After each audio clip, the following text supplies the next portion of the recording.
اب میری نگاہوں میں ججتا نہیں کوئی، جیسے میرے سرکار ہیں، ایسا نہیں کوئی اب میری نگاہوں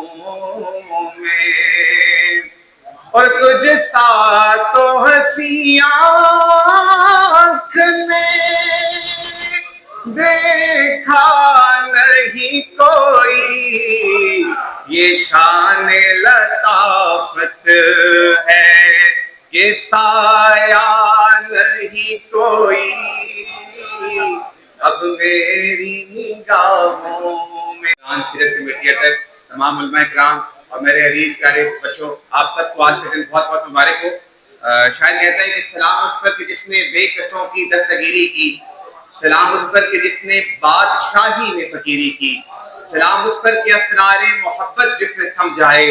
سلام اس پر کہ جس نے زخم کھا کر پھول برسائے، سلام اس پر کہ جس نے خون کے پیاسوں کو قبائیں دی، سلام اس پر کہ جس نے گالیاں سن کر دعائیں دی، سلام اس پر کہ جس کا ذکر ہے سارے صحائف میں، سلام اس پر ہوا مجروح جو بازار طائف میں، سلام اس پر کہ جس کے گھر میں چاندی تھی نہ سونا تھا، سلام اس پر کہ ٹوٹا بوریا جس کا بچھونا تھا۔ آج کے دن کی مناسبت سے میں آپ سب کو صرف ایک پیغام دینا چاہتا ہوں کہ نبی صلی اللہ علیہ وآلہ وسلم کی تعلیمات پر عمل کرنا جو ہے نا ہماری زندگی کا مقصد ہونا چاہیے۔ دنیا میں بھی بہت سے علاقے ایسے ہیں جہاں تک ہم نے آپ صلی اللہ علیہ وآلہ وسلم کے دین کو پہنچانا ہے، تو پاکستان کو اگر ہم جنت بنانا چاہتے ہیں تو ہمیں پیار، محبت، خلوص، رواداری اور تعصب سے بالا تر ہو کے آپ صلی اللہ علیہ وآلہ وسلم کی تعلیمات پر عمل کرتے ہوئے پیار، محبت اور بھائی چارے سے رہنا چاہیے۔ اور عشق رسول صلی اللہ علیہ وسلم ہم سب کے ایمان کا حصہ ہے، ہمیں ضرور بنانا چاہیے، لیکن اچھا عاشق وہ ہوگا جو آپ صلی اللہ علیہ وآلہ وسلم کی سنتوں کو زندہ کرے گا اور آپ صلی اللہ علیہ وآلہ وسلم کی تعلیمات پر عمل کرے گا۔ بھائی ندیم رضا سرور نے نعت کے دو اشعار کے لیے کہا ہے، میں آپ لوگوں کی طرح تو نہیں پڑھ سکتا جس طرح ماشاءاللہ صاحب نے پڑھی ہے، طارق صاحب نے پڑھی ہے، لیکن ہدیہ نعت پیش کرتے ہیں کہ اب میری نگاہوں میں ججتا نہیں کوئی،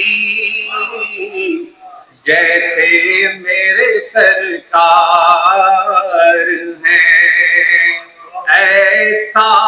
نہیں کوئی اب میری نگاہوں میں، اور تجھ سا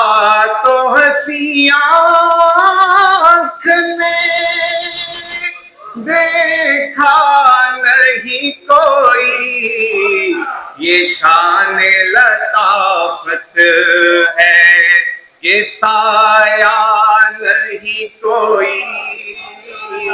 اب میری نگاہوں میں۔ آپ سب کو آج کے دن بہت مبارک۔